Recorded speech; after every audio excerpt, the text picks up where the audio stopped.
If you'd walked into the Crestfall ballroom that night, you would have thought you'd stumbled into a fairy tale. Crystal chandeliers dripping with light. Gold-rimmed glasses clinking. Laughter layered over the soft swell of a string quartet. On stage, under all that glitter and admiration, stood my father. Magnus Hayden. Darling of Northbridge's legal world. Master of the courtroom. An event organizer stepped up to the microphone. "Ladies and gentlemen," he said, "please welcome the man of the hour, Magnus Hayden." The applause rose again, loud enough to vibrate in my chest. Magnus nodded graciously, lifted his glass, and began. He thanked his firm, his partners, the judges he admired. He spoke about legacy and ethics and protecting the vulnerable, and every word felt like a fresh knife. And then he said it. "The law has always been my compass," he told the room. "But my true foundation has been my family. My incredible wife, Eliza. My brilliant daughter, Lila. And my other daughter, Aria, who chose a different path, but whom I will always love." A soft, sympathetic murmur rippled through the crowd. The narrative. Polished. Perfect. Poisonous. I almost laughed. Always love? This from the man who'd looked me in the eye and told me to get my coat and get out because I was too dramatic for Christmas dinner. The man who never called. Never wrote. Never apologized. Yet somehow, I was the ungrateful one. He scanned the room, basking in the pity he'd just manufactured. Then his eyes landed on me. And everything inside that ballroom shifted. His smile faltered. His hand tightened on the glass. For half a second, his mask slipped completely and I saw it. Fear. Real, raw fear. Of me. Of what I might know. Of what I might do. Good, I thought. Finally. My heart hammered, but my body felt strangely calm. Like I'd stepped into a role I'd been rehearsing for years without realizing it. I didn't move. I didn't look away. I just held his gaze, steady and unblinking. And then the doors at the back of the ballroom opened. 2 officers entered quietly, flanking a man in a dark suit with a badge clipped to his belt. Detective Rowan Hale. He'd been a name from my past for so long that seeing him here, in flesh and shadow, felt like the universe snapping into place. Rowan had the kind of presence that made people step aside without realizing they'd done it. Calm, focused, controlled. The opposite of the chaos he walked into. He caught my eye once. Just once. The faintest nod. "Are you ready?" My fingers tightened around my clutch. Yes. The music stuttered to a stop. Conversations died on half-finished words. Heads turned toward the man whose job was to ruin evenings like this. He moved with unhurried certainty toward the stage. Toward my father. My father tried to pick up his speech again, voice cracking just slightly. "And so, as I... Mr. Hayden." Rowan didn't raise his voice. He didn't need to. The silence did the work for him. My father froze. "Detective," he said, managing a brittle smile. "If this is about a case, we can speak." "It is about several," Rowan cut in, eyes sharp. "And we will speak. But not here." An uneasy ripple went through the crowd. My father's gaze darted around the room, searching for some anchor, some ally, some angle he could work. His eyes returned to me. "You," he hissed quietly, just loud enough for the front rows and me to hear. "What did you do, Aria?" I didn't move. I didn't flinch. I stepped forward just enough for him to see that my hands were steady. "It's not about what I did," I said. "It's about what you did. Under my name." His cheeks went ash white. Rowan lifted a slim folder. "We have questions regarding unauthorized fund transfers, fabricated consultant records, and forged signatures connected to Caro and Field's internal renovations." He turned a page. "One of those names is Aria Hayden. Another is Lila Hayden. Both attached to approvals they never authorized. My mother's hand flew to her mouth. Lila swayed where she stood, eyes wet. I saw my father's jaw tremble, just once. He tried to laugh it off, but the sound came out thin and wrong. "This is absurd," he snapped. "You're basing this on some documents and the word of my unhinged daughter." Rowan glanced at me, just a flicker, and for a heartbeat, I felt something I hadn't felt in a long time. Someone on my side. "This is not about her word versus yours," Rowan said. "This is about evidence." He turned to my father, eyes hard now. "And evidence doesn't care about reputation, Mr. Hayden." The room held its breath. For a second, I could smell everything in too much detail: the citrus oil from the polished floor, the expensive perfume of the woman beside me, the faint trace of cold air slipping in under the doors. My father straightened as if he could shout the situation back into submission. "You will not do this to me here," he said, voice low and dangerous. "Not in front of my colleagues. Not at my retirement." Rowan's expression didn't shift. Respectfully, he said, "You did this to yourself." That's the moment everything truly cracked. The moment his world began to crumble. But mine? Mine had already broken years before. It started in a dining room with soft music, silver cutlery, and a father who decided I was too dramatic to sit at his table. Let me take you back. Because if you're going to understand why I stood there watching his fall, you need to know how he first pushed me out of his world and into my own. If you're listening to this inside your head, on a bus, in your room, hiding in a bathroom at work, picture where you're standing. Hold that image. Because I remember exactly where I stood when my old life cracked down the middle.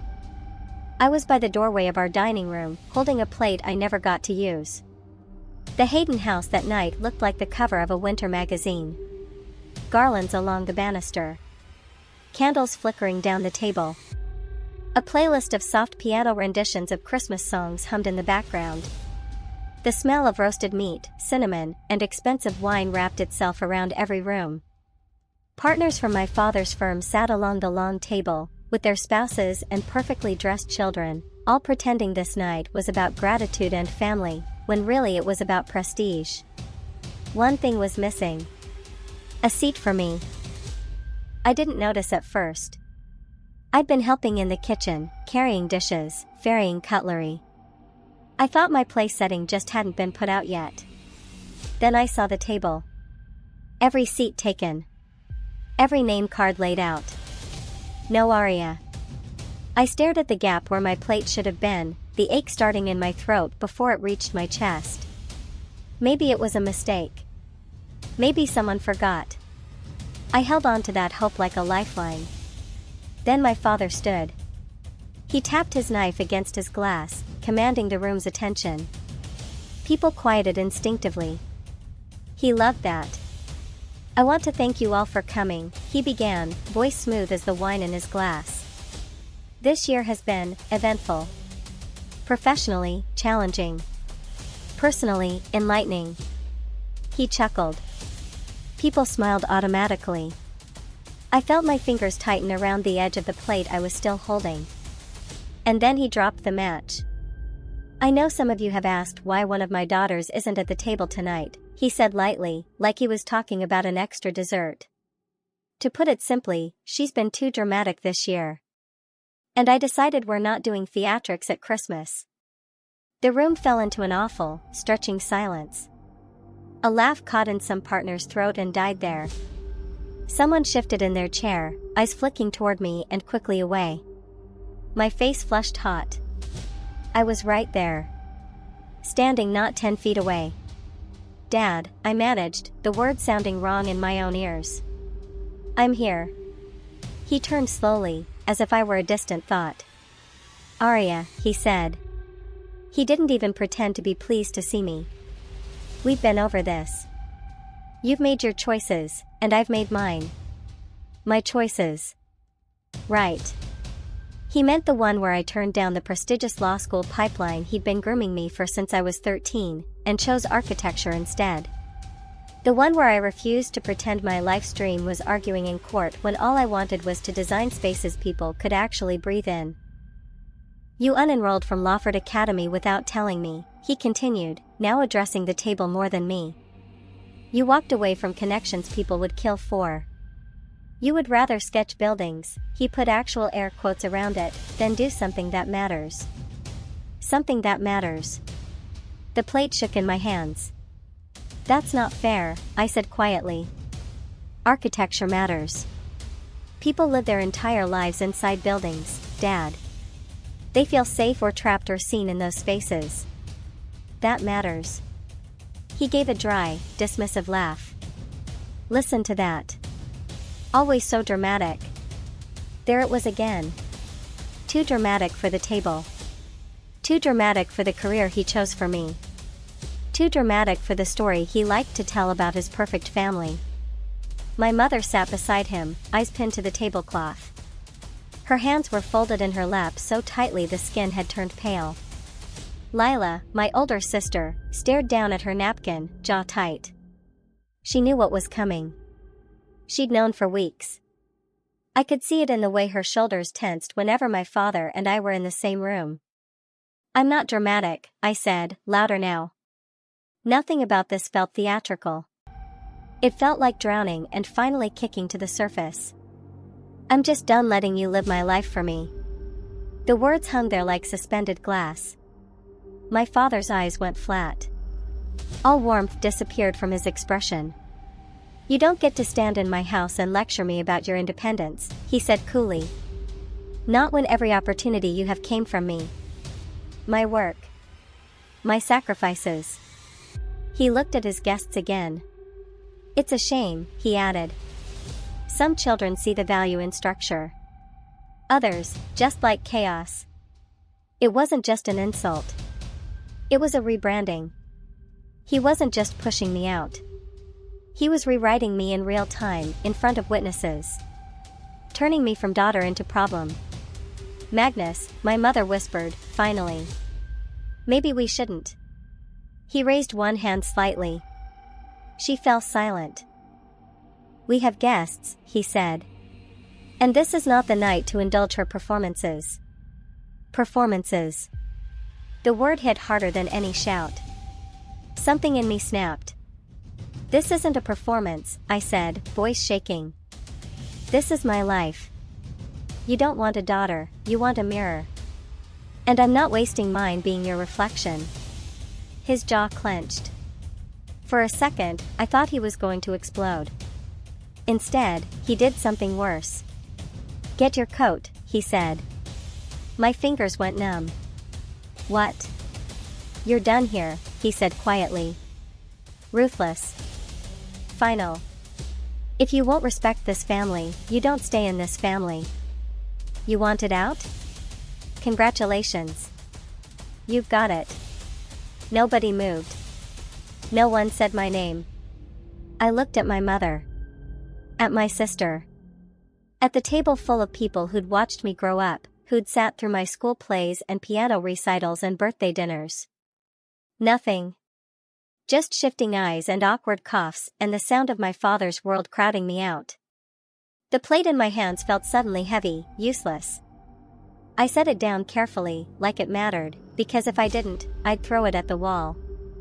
My feet carried me out of the dining room, down the hallway that smelled like pine and polish, toward the front door.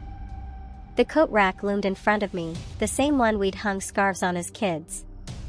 I stood there for a second, waiting.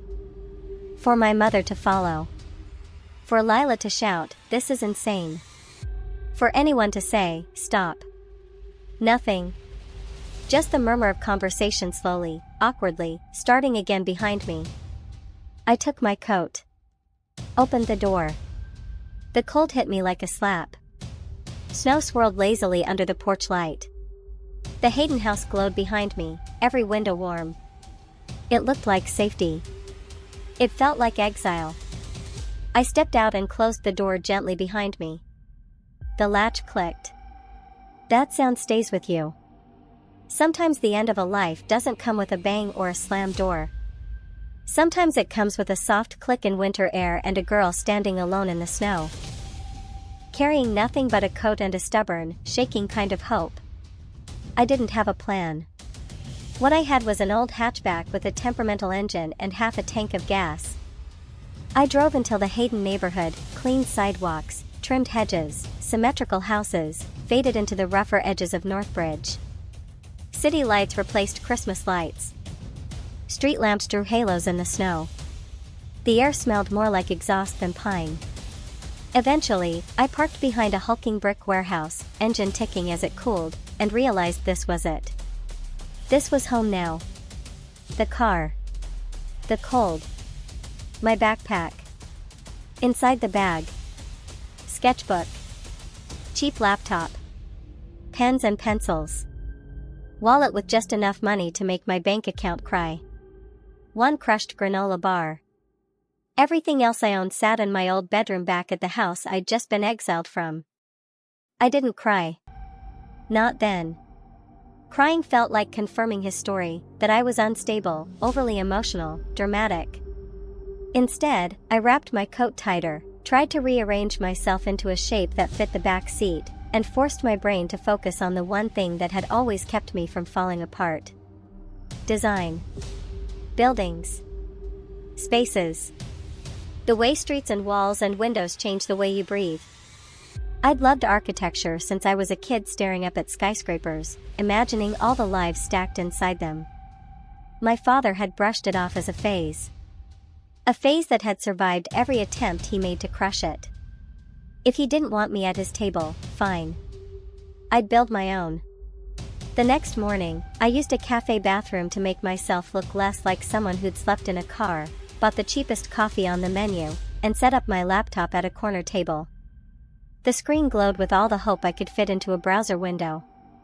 I sent my portfolio to every small design studio I could find. Shadow firms. Community projects. Anyone who'd ever said the word adaptive reuse out loud. I wrote carefully. I'm passionate. I'm hungry to learn. I'll show up early, stay late, and do whatever work needs doing. I did not write. I'm homeless. My father disowned me for not becoming him. I slept in a car last night. Rejection emails started filtering in by the afternoon. Positions filled. Not enough formal training. Promises of "we'll keep your materials on file" that we both knew were lies. By midday, my hope frayed. By sundown, it was hanging by a thread. I wandered into the Northbridge Central Library because it was warm and quiet and didn't cost anything. I claimed a table near the window and pulled out my sketchbook. Even if no one else believed in what I could do, I needed to see proof of it in front of me. My pencil moved almost on its own. Rooftops. Fire escapes. Staircases. The curve of the street outside. The way people's bodies shifted under the weight of cold and worry and whatever they carried. Drawing slowed my breathing. Loosened the knot in my chest. The world made a kind of sense when I turned it into lines. Is that yours? The voice snapped me out of the trance. I looked up to see an older man standing by the table. White hair, wire-framed glasses, scarf looped carelessly around his neck, coat that had lived through many winters. His eyes, though, were young. Curious. Yes, I said. Sorry, should I not be at this table? He shook his head. No, may I? He gestured toward my sketchbook. I hesitated, then slid it across the table. He turned the pages slowly, the way someone reads a serious book, not a casual flyer. He didn't throw out empty compliments. He didn't smile too quickly. He just looked. Finally, he nodded. You draw like you're listening, he said. I blinked. Listening? To what the space wants to be, he clarified. Not just what it looks like now. No one had ever described it that way before. I'm Caspian Lynn, he added, extending a hand. Where I used to be. Retired now, at least on paper. I taught spatial design at Eastbridge for longer than I care to admit. I stared. I've read your articles, I blurted. On narrative architecture. On memory in public spaces. I clamped my mouth shut before I rambled. He smiled faintly. Well, at least one person did. And you are? Aria, I said. Aria Hayden. Hayden didn't seem to land for him. If he recognized the name, he hit it well. You in school? He asked. I was taking foundation classes at Northbridge Community, I said. I wanted to transfer into a full design program, but life happened. The corner of his mouth twitched like he knew life happened covered a lot. You still intend to apply? He asked. Yes, I said, before I could overthink it. I have to. He considered that for a moment, then nodded like he'd just made a decision. I have a former student, he said. Runs a small studio here. Shadowline design. They don't care much about polish. They care about whether you show up. If you send me a digital portfolio tonight, I'll ask him to look at it. No promises. Just a door. He paused. And if you're still serious about school, I can help you aim for Eastbridge itself. But only if you're willing to work harder than you've ever worked at anything. My lungs forgot how to function. Why? I asked. Why would you help me? He smiled, soft and a little tired. Because someone did it for me when I was young and out of options, he said. And because it bothers me when talent is left alone in a library. He scribbled an email address on a small notepad page and slid it toward me. Tonight, he repeated. Don't let the opportunity go cold. That night, in the freezing dark of my car, I scanned my drawings by the glow of a flickering streetlight and typed the most honest email of my life. I don't have much. But I have this. And I'm not afraid of hard work. I attached the files. Closed my eyes. Hit send. Somewhere, in a warm apartment with real furniture, Professor Caspian Lynn's inbox chimed. A sliver of my future slid into place. I didn't know it yet, but that email would carry me from a car to a design studio. Right back into the shadow of my father's world. Caspian's reply came in the morning. Your portfolio is rough but alive. I forwarded it to Shadowline Design and copied its founder. If you're serious, don't be late. Bring your sketchbook. CL. The founder, Elias Ward, replied by evening. Trial placement. Mornings only. Small stipend. If you don't flake after a week, we'll talk. It wasn't glamorous. It wasn't safe. But it was something I'd earned myself. Shadowline lived above an old print shop in the Arts District. The stairs creaked under my weight. The studio smelled like coffee, ink, and possibility. Aria? Elias asked, taking my sketchbook without preamble. He flipped through it with that same slow, serious attention. You see tension, he said. Structure pressing against people. Good. You're sloppy in places. Better. Sloppy means you're trying to discover, not decorate. He nodded toward an empty desk. You start today. Don't make me regret it. Mornings at Shadowline, evenings pulling coffee at a cafe, nights on borrowed couches or in my car when I ran out of favors. Caspian pushed me toward Eastbridge with ruthless kindness, cutting weak work, demanding stronger ideas, forcing me to write why I drew, not just what. When Eastbridge accepted me with a partial grant, I cried in the alley behind the cafe for 10 minutes straight. Ugly, grateful tears. I worked. I studied. I barely slept. Slowly, the girl who'd been called too dramatic became something else. Relentless. Years blurred, pinned-up projects, critiques that stung and strengthened, long nights modeling spaces that wouldn't collapse, early mornings at Shadowline, cheap food, cheaper clothes. No calls from my father. No congratulations.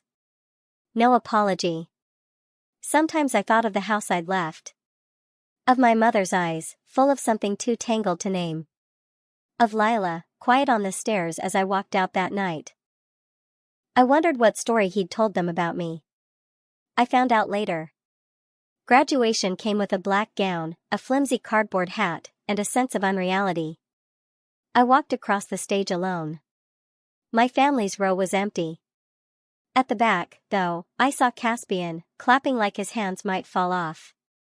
"I told you," he whispered when I found him after. "You're not a phase." Elias came, too, late but grinning, coffee in one hand, a plant in the other. "For your first real office," he said, shoving the plant forward. "Don't kill it. Clients like greenery." My first real office turned out to be at Alder & Fenn, a mid-sized firm known for clean, thoughtful work and a culture that didn't treat junior associates like chew toys. My first day, I arrived an hour early and walked 3 circles around the block, too nervous to go in. "You must be Aria," a voice said, amused. Jonah, one of the mid-level architects, showed me my desk and the good coffee machine, warned me which printers held grudges, and introduced me to Mira Chen, the lead on my floor. Mira studied my portfolio, eyes unreadable. "Shadowline," she said. "And Eastbridge.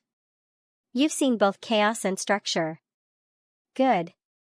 I'm putting you on documentation audits at first. Boring, you'll think. It isn't. Paperwork is where all the ghosts hide." Ghosts? She had no idea. For a while, life felt good. Not perfect.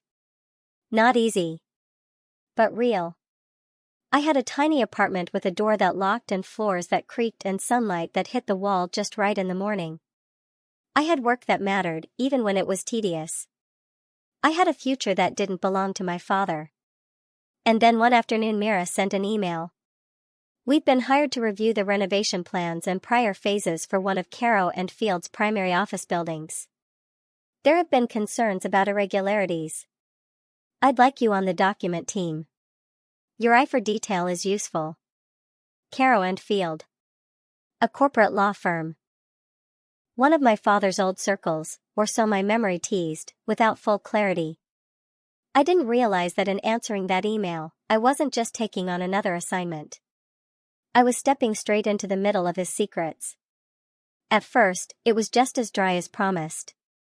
Contracts. Floor plans. Invoices. Meeting notes I had to squint to read because some genius had scanned them at the resolution of a potato. Then, one gray afternoon, in a side conference room with humming lights and too much silence, I saw my own name.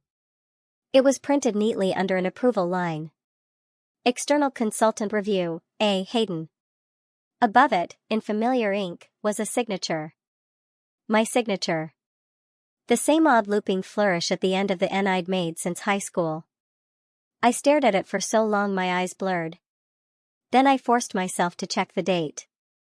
It was from nearly 2 years before I joined Alder and Fenn. At the time this approval had been filed, I'd been up to my eyeballs in Eastbridge studio projects, living off instant noodles and panic. I had never set foot in Caro and Field. I flipped the page. Another form. Different layout. Same name. Same signature. It felt like looking into a mirror and seeing someone else moving. I spread the pages across the table, my breathing shallow. Either I'd forgotten whole stretches of my life, which was unlikely, or someone had fabricated an entire consultant identity under my name. Why me? Why not some random person? How many people even had copies of my signature? I knew the answer before I wanted to admit it.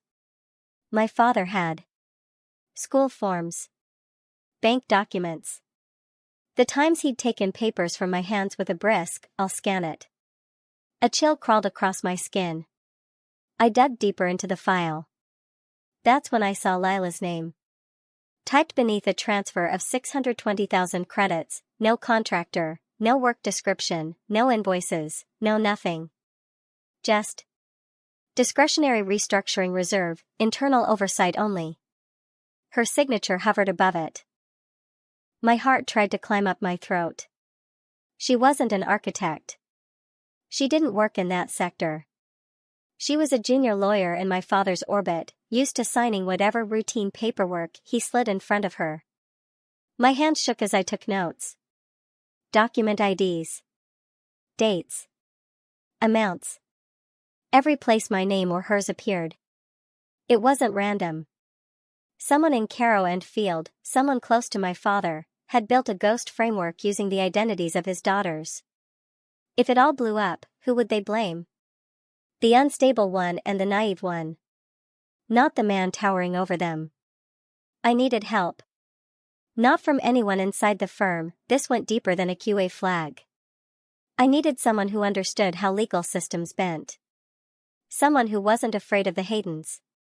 Someone who remembered me before my father turned me into a family cautionary tale. I found her name buried deep in my phone, Tessa Marrow. We'd known each other from debate club, back when my father thought he could train me to enjoy tearing people apart for sport. Tessa had loved law the way I loved design. Now she worked in regulatory compliance, the sort of job that made arrogant men roll their eyes, until they needed her. I stared at her contact. Then I hit call. "Aria," she said, sounding like she'd just seen a ghost. "Wow. I thought you'd fallen off the planet." "Not yet," I said. "Though I've definitely fallen off a few maps." "Can you talk?" "What's wrong?" she asked, instantly serious. I swallowed. "I think someone used my name and Lila's to hide something big. And I think it might be tangled up with Caro and Field. And Dad." There was a sharp silence. Then, "Where are you?" "At work," I said. "In a conference room at Alder and Fenn. Surrounded by paper." "Good," she said. "Stay surrounded. It means you have proof." She exhaled slowly, recalibrating. "Here's what we're going to do," she said. "You're going to copy everything you can without breaking internal rules. You're going to meet me tomorrow. Somewhere no one in a designer suit would think of eavesdropping. Bring the documents. And bring whatever courage you've got left." "What if I don't have much?" I whispered. She paused. "Borrow mine," she said. "Just don't ignore this. This is bigger than hurt feelings." I hung up and stared at my own fake signature until it blurred. Bigger than hurt feelings. Bigger than humiliation on Christmas night. This wasn't just about my father not wanting me at his table. This was about him using my absence to his advantage. Turning me into a ghost in ink. The next evening, under a stone bridge by the river in a bar that smelled like old wood and quiet secrets, Tessa flipped through the copies of the documents I'd brought. "This isn't sloppy," she muttered. "This is deliberate." She pointed at one of the approvals bearing my name. "Fake position. Fake consultant. Real liability," she said. "If anyone questioned these, they'd blame you. Unstable daughter, dramatic girl, whatever story he sold." She turned to the transfer. Her mouth set in a hard line. "And this amount? No supporting invoices?" "That's not a misplaced decimal. That's a black hole." "A black hole my sister's name is sitting on," I said quietly. Tessa's gaze softened. "She didn't design this. She just signed." "Trusting him." "Like I used to," I said. She didn't argue. Instead, she said, "There's someone I may be able to rope into this. Detective now. Financial crimes. Remember Rowan Hale?" I did. He'd been calm in high school, too. Watching people, letting others fight while he collected angles and truths. "You think he'd listen?" I asked. "If I ask, yeah," she said. "He hates corruption more than he hates waking up early." That's saying something. Rowan agreed to meet. In a cafe near the courthouse, he listened as I told him everything. He didn't interrupt. He didn't doubt. He just built the picture in his head, one piece at a time. Finally, he looked at me with eyes that saw more than I wanted and less than I feared. "Can you swear those signatures aren't yours?" he asked. "Yes," I said. "Under oath, if I have to." I wasn't there when any of that was filed. I didn't even know Caro and Field existed as a client. "And your sister?" he asked. "She signed something she thought was charity paperwork," I said. "My father gave it to her. That's all she remembers." He nodded, jaw tight. This is serious, he said. We're not talking about one misplaced form. This looks like layered forgery, misdirection, and embezzlement. And your father? He sits in just the right spot to pull strings without leaving obvious prints. There was something in his voice when he said your father, not contempt, exactly. Disappointment. Here's the problem, he added. Men like him don't go down quietly. If we move too soon, they wipe everything clean. If we wait too long, more damage is done. What do you need from me? I asked. He checked his watch, then looked up, his gaze steady on mine. Right now? Patience, he said. And one more thing. What? I whispered. Don't confront him, he said. Not alone. Not yet. He'll twist it. He'll twist you. Let the evidence do the talking. His expression softened, just a fraction. I know it's hard, he said quietly. Fathers like that train you to think everything is your fault. A lump rose in my throat. You sound like you've seen this before, I said. I have, he replied. Enough times to know you're not crazy. That unexpected kindness, that simple validation, hit harder than I expected. I blinked quickly, looked down at the table. Thank you, I said. He gave a faint, almost rueful smile. Don't thank me yet, he said. We're about to tear open a nest. The formal retirement gala invitation arrived a week later. Crestfall Ballroom. Formal elegance. Honoring 38 years of legal excellence. Signed, in neat script. The partners of Caro and Field. I brought it to Rowan. He wants you in the room, Rowan said after reading it. He thinks he can control whatever story is forming. Or maybe he wants to reassure himself that you're still beneath his thumb. Should I go? I asked. Do you want to? No, I said instantly. He didn't smile. Will you? He asked. I exhaled slowly. Yes. Then we'll be there, he said. Inside? I asked. Near enough, he replied. Consider it a safety line. There was a beat of silence. Rowan? I said softly. Yeah? If this all explodes, it's going to destroy him, I said. My father. His career. His reputation. His legacy. All of it. Yes, Rowan said simply. The honesty stung. And you're sure it deserves to be destroyed? I asked. He didn't look away. Aria, he said, voice low. He forged your signature. He used your sister as a shield. He moved money that could ruin people's livelihoods. He didn't just hurt your feelings. He broke the law. Consequences aren't cruelty. They're math. Something in my chest loosened, just a little. Okay, I whispered. He gave me a look that was half professional, half something softer. I'll be there, he said. You won't be walking into this alone. For someone whose life had been defined by being shoved out of rooms, that promise mattered. More than I let myself admit. You know how the gala started. You know about the chandeliers and the speeches and my father's polished lies about family. You know how the doors opened and Rowan walked in. You know how my father tried to blame me. How I told him, for the first time without shaking, that it wasn't what I'd done, but what he had. You know how the officers escorted him away under the eyes of everyone whose validation he'd worshipped for decades. What you might not know is what came after. Not in the official reports. In me. Outside the Crestfall Ballroom, the night air felt almost unreal. Too cold.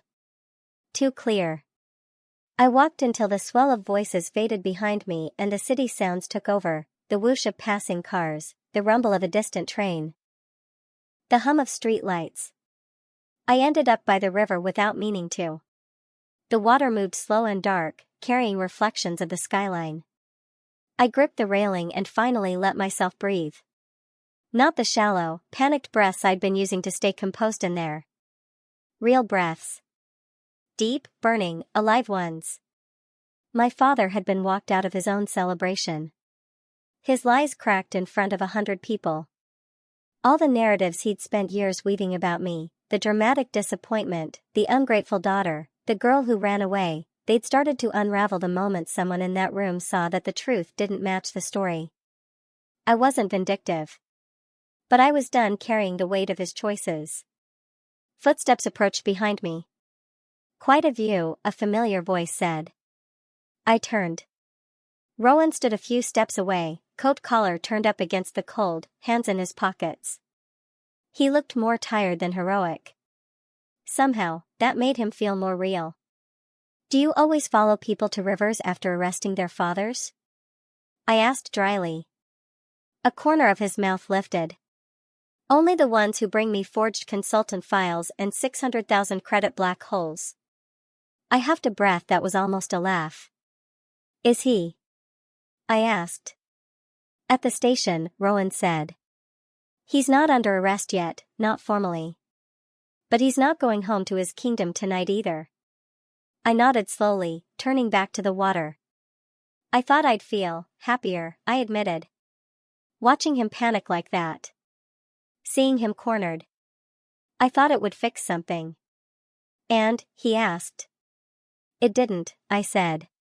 "It just made everything finally match what was already true." He was quiet for a moment. "That's what justice really is," he said eventually. "Not fixing the past. Just making the present honest enough to live in." I looked at him sideways. "You should put that on a mug," I said softly. "Might make the job less depressing." He smiled properly this time, if only for a second. We stood there in silence, the wind tugging at my hair. "Aria," he said, after a while. "You did something incredibly hard tonight.